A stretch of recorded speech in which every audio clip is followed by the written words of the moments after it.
이번 주 강단을 통해서는 교회 안의 죄와 하나님의 거룩이란 말씀으로 우리에게 말씀을 주셨어요. 근데 하나님께서 우리에게 자녀로 부르셨던 이 축복을 가지고 계속 지금 강단을 통해서 말씀하는 것이 하나님 의지하라는 거예요. 하나님을 의지하고 하나님의 말씀에 순종하라는 거예요. 근데 우리가 말씀에 순종한다고 생각하십니까? 일단은요, 하나님의 음성을 안 들어요. 그리고 하나님의 말씀을 들었으면 하나님의 말씀대로 그냥 따라가면 돼요. 근데 우리는 조그만 환경만 만나도 그 환경에 지배를 당해서 내 감정과 내 모든 생각이 흐트러져요. 이게 아직도 우리에게 하나님의 말씀이 내 마음에 내 영혼 깊이까지 잡아주질 않아서 그래요. 그럼 우리가 뭘 해야 됩니까? 말씀을 붙잡고 말씀이 나를 사로잡아서 내 모든 이 눈에 보이는 환경이 나를 절대 지배하지 못해야 돼요. 그래야 아마 이 말씀이 우리에게 더 이상 말씀 안 하실 거예요. 그만큼 말씀을 우리가 순종하지 않는다는 겁니다. 그러면서 우리가 두 번째 말씀하셨죠. 하나님의 자녀는 예수 그리스도가 함께 하셔서 세상을 이기는 자이다 했습니다.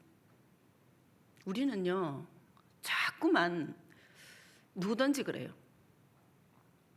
조금만 내가 생각했던 대로 안 되어지면 실망해요. 내가 꿈꾸던 것이 안 되어지면 낙심합니다. 우리는 하나님의 말씀을 따라가고 하나님이 주시는 꿈을 따라가고 하나님이 주시는 소망을 따라가는 겁니다. 우리가 낙심해야 되는 건 뭔 줄 압니까? 지금 현장에 저렇게 죽어가고 있는데 복음운동 안 일어나는 거를, 전도운동 안 일어나는 걸 안타까워해야 됩니다. 그거로 낙심해야 돼요. 그래야 진짜 우리가 올바른 생각을 하고 있는 겁니다. 그런데 우리는 자꾸만, 그래서 이번 주에 고린도후서 4장 7절 10절의 말씀처럼 우리 고백이 이 고백이 되어져야 돼요. 바울만 이 고백을 하는 게 아닙니다. 모든 하나님의 자녀라면 이 고백이 되어져야 돼요. 이게 소원이 되어져야 됩니다. 사실은요. 그러면 우리는 정말 고백대로 우리가 이 보배를 질그릇에 가졌으니, 나는 질그릇입니다. 근데 보배가 내 안에 들어있어요. 그래서 심히 큰 능력입니다. 그 능력이 누구께 있습니까? 하나님께 있다니까요. 내가 세상을 이기는 것이 아니라 내 안에 그 보배가, 하나님의 능력이 나를, 세상을 어떠한 상황에도 하나님이 나를 이기게 하신다는 거예요. 그래서 우리에게 있지 아니함을 알게 하려니와 우리가 사방으로 우겨 싸움을 당하여도 싸이지 아니하며 답답한 일을 당하여도 낙심하지 아니하며 박해를 받아도 버림받지 아니하며 극구러뜨림을 당하여도 도망하지 아니하고 우리가 항상 예수의 죽음을 몸에 짊어지면 예수의 생명이 또한 우리 몸에 나타나게 하려 함이라. 우리에게 환난이 왔습니까? 내가 생각하는 대로 가지 않습니까? 내가 어떠한 실망할 일이 있었습니까? 이거는요, 하나님께서 그 능력으로 다른 모든 나의 잘못된 생각을 고치시고 나를 바꾸시고, 그러면서 나를 통해서 무엇을 나타내신답니까? 예수의 생명이 또한 우리 몸에 나타나게 하려 함이라. 하나님의 능력이 나타나게 하시기 위해서 하시는 겁니다. 그래서 예수님의 십자가 피 흘리심은 죽음으로 끝난 것이 아니지 않습니까? 부활로 우리를 재용서하시고 하나님 만나게 하시고 사단을 완전히 무너뜨리시고 우리를 하나님의 자녀로 불러서 이 세상을 살면서 그냥 버려두지 않기 위해서 예수님이 오셔가 십자가에 죽으시고 나와 영원히 함께 하시기 위해서 이 땅에 오시지 않았습니까? 그래서 나를 붙들고 계시거든요. 우리는 본문에도 말씀 본론에 나오지만은 예수님께서요, 처음 공생애를 시작하실 때에도 그 사단이 와서 어떠한 유혹을 했습니까? 마귀가요, 말씀을 갖다 대면서 속였습니다. 그런데 하나님 자녀가 말씀으로 대적하지 못하면 무너지는 거예요. 마귀는 분명히 뭐라고 합니까? 예수님 보고 하나님의 아들이 맞다면 이래 말하잖아요. 근데 그때에 예수님을 따라다니던 제자들이나 바리새인이나 그런 모든 사람들이 예수님이 하나님의 아들인 걸 알았습니까? 몰랐다니까요, 정확하게. 마귀는 다 알았어요. 마귀가 그만큼 힘이 있습니까? 힘 없어요. 우리가 이 본론에서도 말씀하시잖아요. 교회 안에 성도의 죄와 고린도 교회의 잘못된 대처.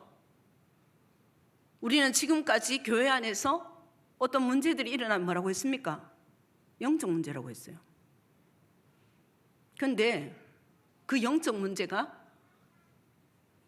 과거에 10년 전에 있던 거 지금까지 있는 분들 많죠? 영적 문제가 아니고요, 죄의 결과로 우리 속에 아직도 남아있는 죄성입니다. 죄성과 싸워야 돼요. 정말 이 음란이라는 문제가 지금 사무엘라 읽으면서 나오잖아요. 배다른 형제 다말을 암논이 음탕하게 하는 모습, 또 다윗이 우리의 아내를 바세바를 취하는 모습, 이게 영적 문제입니까? 죄의 결과로 욕심이 잉태하여서 그 죄성을 버리지 못함으로, 욕심도 죄성입니다. 나의 욕망을 채우는 것이 죄성입니다. 나의 욕심, 내 야망, 내 꿈을 채우려고 하는 것도 죄성입니다. 그 결과적으로 찾아온 것을 하나님이 오늘도 말씀하신 대로 예수 생명이 아니면 우리는 이길 수 없어요. 예수님의 그 힘을 얻는 데에 가장 우리를 힘있게 하는 게 뭔 줄 압니까? 하나님의 말씀입니다. 하나님의 말씀이 우리를 성립케 할 수 있어요. 지금 성도님들이 이제 성경을 꾸준하게 지속해서 읽어 나가시는 분들은 어떤 생각이 드십니까? 내가 하나님의 말씀 속에 있는 자라는 것을 느끼지 않습니까? 그리고 성경을 계속 읽어 나가니까 생활 속에서도 성경 읽었던 게 기억나지 않습니까? 흐름이 달라진다니까요. 우리가 지금도 강단에 이 죄에 대한 부분을 말씀하니까 자꾸 율법이라고 말씀하는 분들이 있어요. 율법의 관점으로 보면 율법으로 보입니다. 사단이 그런다고 보면 사단이 다 그러는 같이 보여요. 하나님이 항상 사단을 어떻게 했습니까? 하나님이 사단을 부리시고 계셔요. 사단 지 마음대로 움직이는 거 아닙니다. 성경 자세히 한번 보십시오. 항상 하나님이 부리는 사단이. 그래서 예수님도 성령에 이끌려 마귀에게 시험을 당하시도록 놔두시잖아요. 그러면서 우리가 살아가는 데에 마귀라는 존재의 속임수가 어떤 부분으로 속이는가를 다른 걸 안 속여요. 아주 하나님 말씀 가지고 들이댔다니까 다요. 그럴 때 예수님께서 어떻게 하셨습니까? 우리 보고 어떻게 이기라고 말씀하셨어요? 말씀으로 이기시는 것을 모델로 보여주시잖아요. 왜 예수님이 그 광야 40일 동안에 거기에서 그런 부분을 안 하셔도 돼요. 예수님은 하나님이신데 인간 예수로 오셨기 때문에 우리에게 살아가는 삶을 가르쳐 주는 겁니다. 그러면 이번 주 강단에 대한 우리의 진짜 말씀, 다윗도 그랬잖아요. 시편이 51편 5절에 내가 제약 중에서 출생하였으며 어머니가 제 중에서 나를 잉태하였나이다. 다윗의 엄마가 하나님 안 믿었습니까?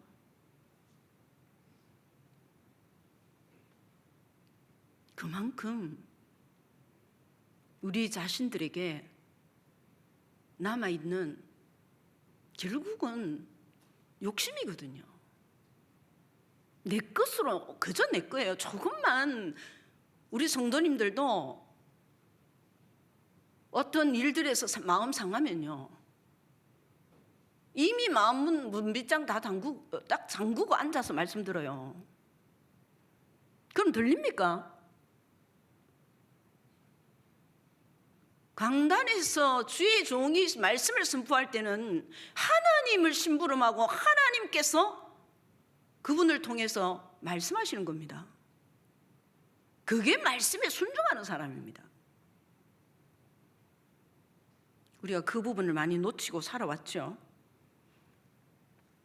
우리는, 제가 지금 우리 목사님 모시고 이제 성경 중심으로 움직이면서 성경을 안 본 게 아니에요. 저도요. 저는 현장에서 불신자에서 돌아오면 하나님을 알아야 되니까 성경을 읽어야 됩니다. 그걸 항상 가르쳤습니다. 그러나 보는 관점에 따라서 성경이 달라 보입니다. 그걸 아셔야 됩니다.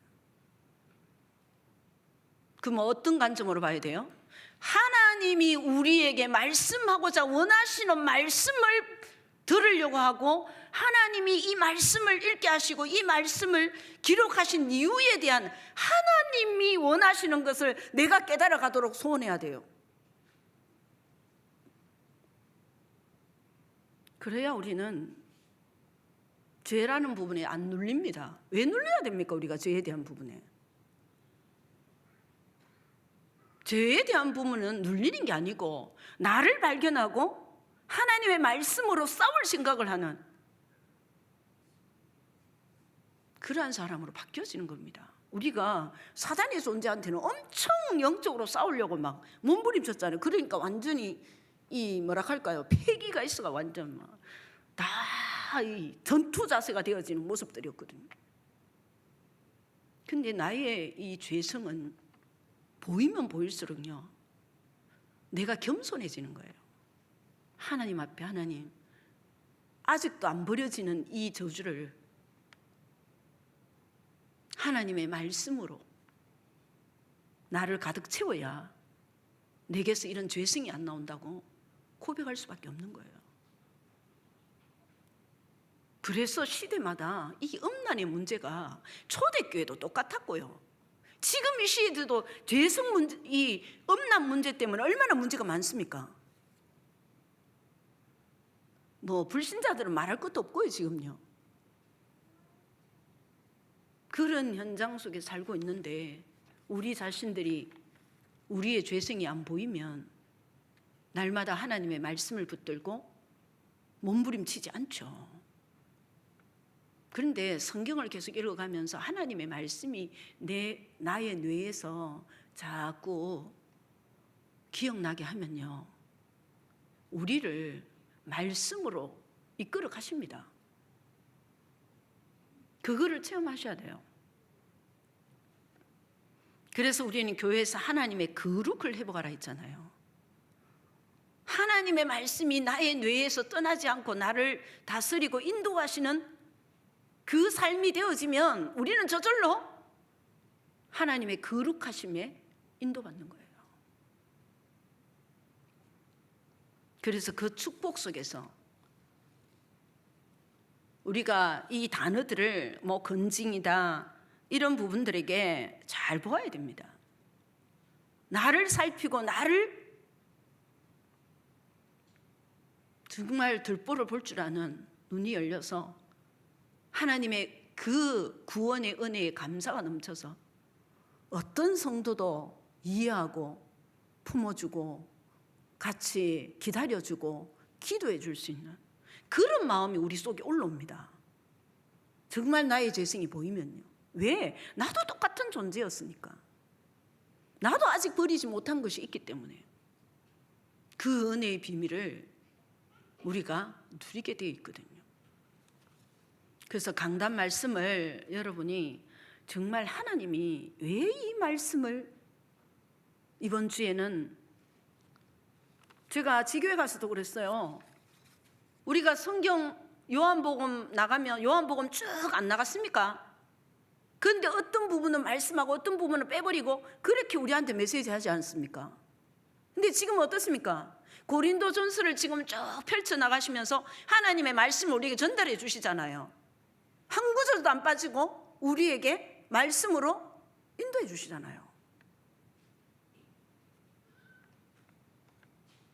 우리는 좋은 것만 듣는 게 아니고요, 하나님이 말씀하고자 원하는 말씀을 들어야 합니다. 그게 하나님의 비밀입니다. 그러면 오늘 본문 말씀처럼 인생 승리의 비결을 가지고 말씀을 드리겠습니다. 다윗이 인생의 승리의 비결이 있었습니다.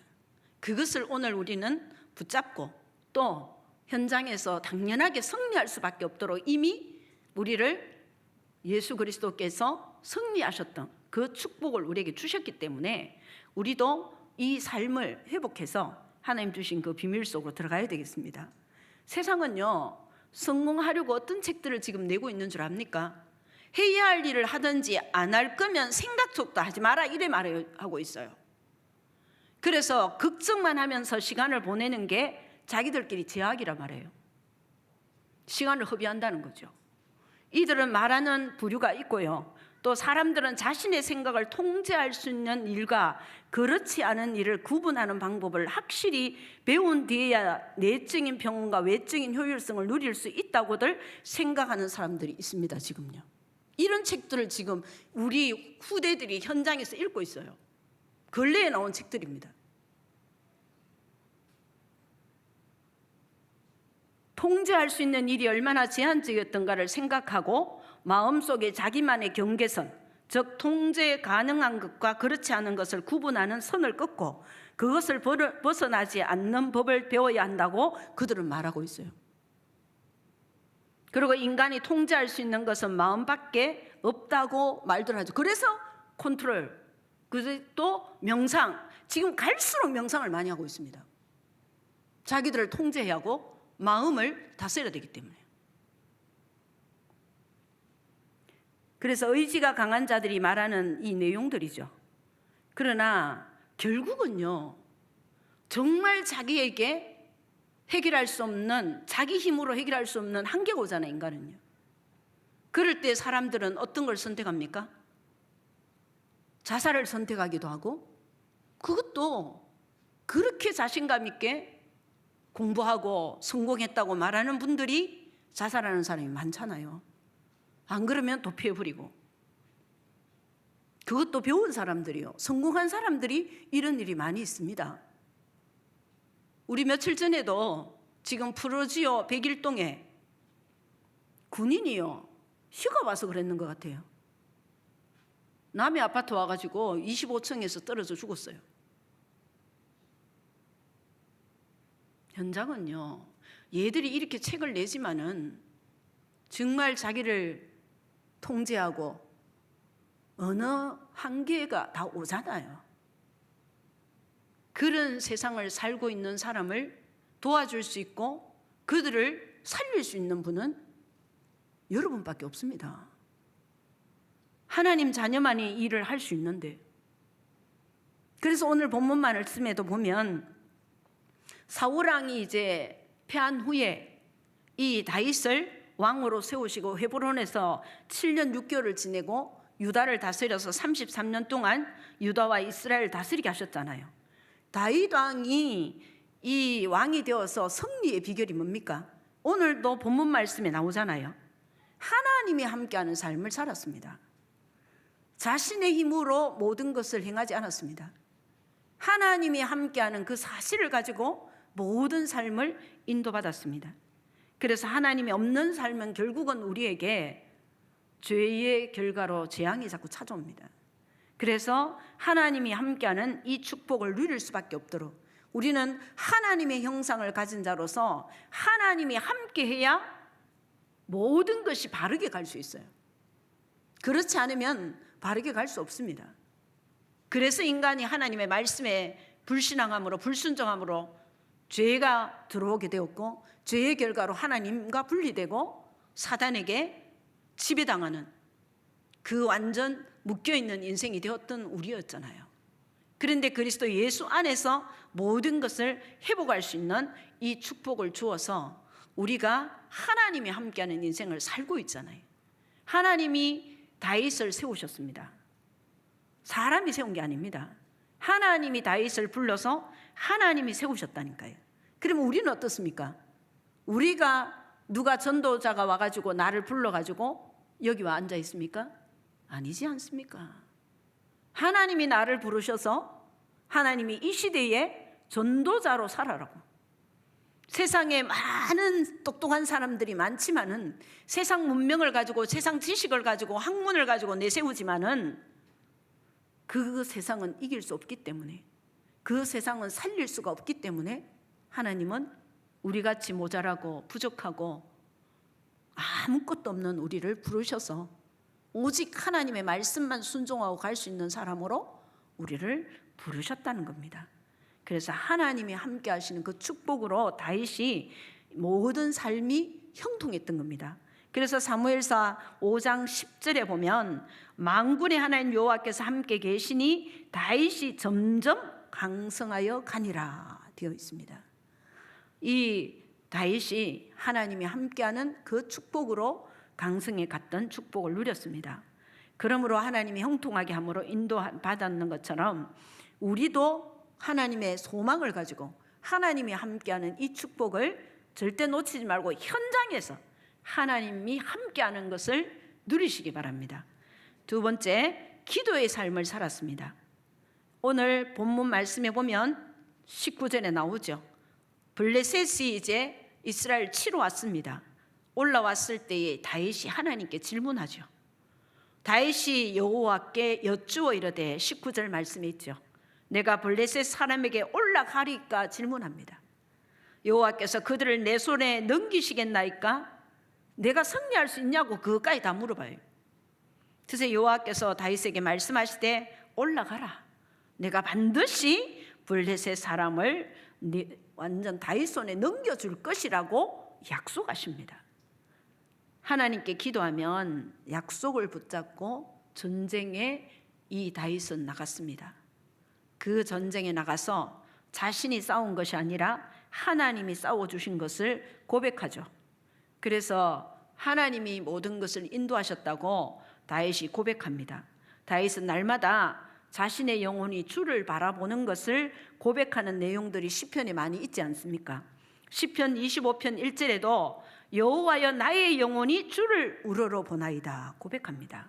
2절에도 나의 하나님이여 내가 주께 의지하였사오니 나를 부끄럽지 않게 하시고 나의 원수들이 나를 이겨 계가를 부르지 못하게 하소서 고백하잖아요. 시편 22절 2편 3절에도 이스라엘의 찬송 중에 계시는 주여 주는 거룩하시니이다 고백하거든요. 항상 하나님 앞에 고백했습니다. 그러면서 또 22절부터 현장에 이제 또 블레셋이 올라오죠. 올라왔을 때에 하나님께 또 질문합니다. 그럴 때 하나님이 올라가지 말라고 해요. 그리고 올라가지 말고 그들 뒤로 돌아서 가라는 거예요. 그렇게 그대로 말씀에 순종합니다. 그래서 그들을 기습해서 그들을 완전히 하나님이 무너뜨리실 거라고 약속하십니다. 그래서 하나님께서 먼저 앞서서 모든 것을 대적해 주실 것을 약속하셔. 우리가 예수님이 공생애 동안에도 먼저 항상 뭘 하셨습니까? 기도하셨습니다. 공생애를 시작하시기 전에도 기도하셨죠. 그 삶의 모범을 보여주셨던 것처럼 우리 모든 성도님들이 기도하는 모습을 가정에서 자녀들이 볼 수 있어야 돼요. 어머니가 성경을 보는 것을 우리 아이들이 보아야 됩니다.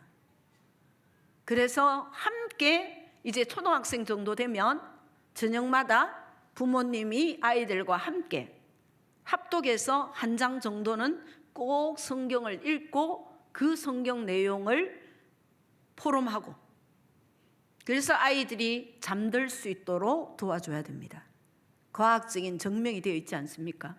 자기 전에 30분 전에 성경을 읽고 자면요, 아이들이 꿈속에서도 성경 말씀을 뇌가 그렇게 돼 있어요. 성경이 생각나게 합니다. 그럼 그 다음날 말씀 속에서 우리 아이들이 움직일 수 있거든요. 그래서 이 모든 부분에 같이 온 교회가 인도받아야 되겠습니다. 예레미야 33장 3절에도 말씀하시죠. 너는 내게 부르짖으라. 내가 내게 응답하겠고 내가 알지 못하는 크고 은밀한 일을 내게 보이리라. 하나님이 다윗에게 보여주신 것처럼 우리에게도, 예레미야에게도 말씀하신 것처럼 우리에게도 기도하면 하나님이 엄밀한 것들을 알게 하시는. 그래서 말씀을 읽다가 잘 모르시면 계속 하나님 앞에 질문하세요. 그러면 하나님이 계시로 성령께서 역사하셔서 여러분을 깨닫게 해주십니다. 그래서 구하라 그리하면 너에게 주실 것이요, 찾으라 그리하면 찾아낼 것이요, 문을 두드리라 그리하면 너에게 열릴 것이니 구하는 이마다 받을 것이요, 찾는 이는 찾아낼 것이요, 두드리는 이에게는 열릴 것이니라. 우리가 이것도 그렇잖아요. 이것도 해석할 때 그저 뭐 육신적으로 받는 거 생각했잖아요. 그전에요, 하나님의 말씀으로 우리를 깨닫게 하시고 그 말씀으로 우리를 이끌어 가시는 것을 보게 되어지는 축복을 먼저 누리게 합니다. 그래서 우리의 모든 삶을 하나님은 부르실 때 다 준비하셨지 않습니까? 그 비밀이 우리는 깨달아서 항상 기도하는 자가 되어야 되겠습니다. 세 번째, 하나님의 말씀에 순종하는 삶을 우리는 배워야 되겠습니다. 다윗도 하나님의 말씀에 순종했습니다. 그러므로 자신이 하나님께서 사무엘을 통해서 왕으로 세우시는 것을 말씀하시고 그 후에 자신에게는 얼마나 이 골리앗을 물리치고 고난이 찾아왔습니까? 그런데도 하나님의 말씀을 믿고 순종하고 기다렸습니다. 요한복음 1장에도 말씀하고 있죠. 태초에 말씀이 계시니라. 이 말씀이 하나님과 함께 계셨으니 이 말씀은 곧 하나님이시니라. 말씀 속에 하나님이 항상 함께 하셔서 역사하십니다. 그 요한복음 14장에도 말씀이 육신이 되어 우리 가운데 거하시며 우리가 그의 영광을 보니 하나님의 독생자의 영광이 은혜와 진리가 충만하더라 했습니다. 우리가 4장 12절 히브리서 4장 12절에도 말씀하죠. 하나님의 말씀은 살아있고 활력이 있어 좌우의 날선 어떤 검보다도 예리하여 혼과 영과 밑과 간절과 골수를 찔러 쪼개기까지 하며 또 마음의 생각과 뜻을 판단하나니. 정말 하나님이요, 우리의 생각 바깥입니다. 우리의 모든 골수까지도 잘못된 완전 각인되어 있는 이런 것들을 하나님이 바꾸신다는 겁니다. 그래서 우리는 하나님의 말씀을 따라가는데 이번 주 결론으로 매일 하나님의 말씀과 하나님께 기도함으로 자신을 지키며 거룩한 삶에 힘쓰라. 이건 순종해야 됩니다. 그래서 디모데전서 4장 5절에 약속하시죠. 하나님의 말씀과 기도로 거룩해질 수 있다는 거예요. 그리고 죄를 지은 자는 하나님께 회개하며 하나님의 은혜를 회복하라. 항상 자신의 그 죄성을 보고 하나님 앞에 고백하고 회복해서 고린도후서 7장 10절에 말씀하는 것처럼 하나님의 뜻대로 하는 건심은 후회할 것이 없는 구원에 이르게 하는 회개를 이루는 것이요 세상 건심은 사망을 이루는 것이니라. 우리가 그만큼요 죄에 대한 부분을 발견하면 나 자신의 모든 모습이 삶도 또 우리의 모든 눈에 보이는 생활의 모든 모습도 바뀌어집니다. 그게 내가 하는 것이 아니라 하나님의 힘으로 하는 겁니다. 하나님이 그렇게 하십니다. 무엇을 붙잡고 있으면요? 말씀을 붙잡고 있으면. 그래서 이 축복을 모두가 누리시기를 예수 그리스도의 이름으로 축원합니다. 기도합니다. 하나님 감사합니다. 그리스도 예수 안에서 하나님의 오늘 말씀대로 우리가 승리의 비결을 오직 하나님이 함께 하신가, 기도의 모든 삶과 하나님의 말씀에 순종하는 삶을 우리가 배워서 이제는 삶 속에서 결론적으로 말씀하신 대로 항상 말씀으로 기도하고 나 자신을 돌아보며 하나님 앞에 돌이켜서 다시 돌아서는 자가 되게 하시고 이제는 하나님 앞에서 항상 예배하고 하나님을 영화롭게 하고 현장에서 하나님의 그 사랑과 은혜를 말씀으로 누리는 증인들이 되게 하옵소서. 예수 그리스도 이름으로 기도합니다. 아멘.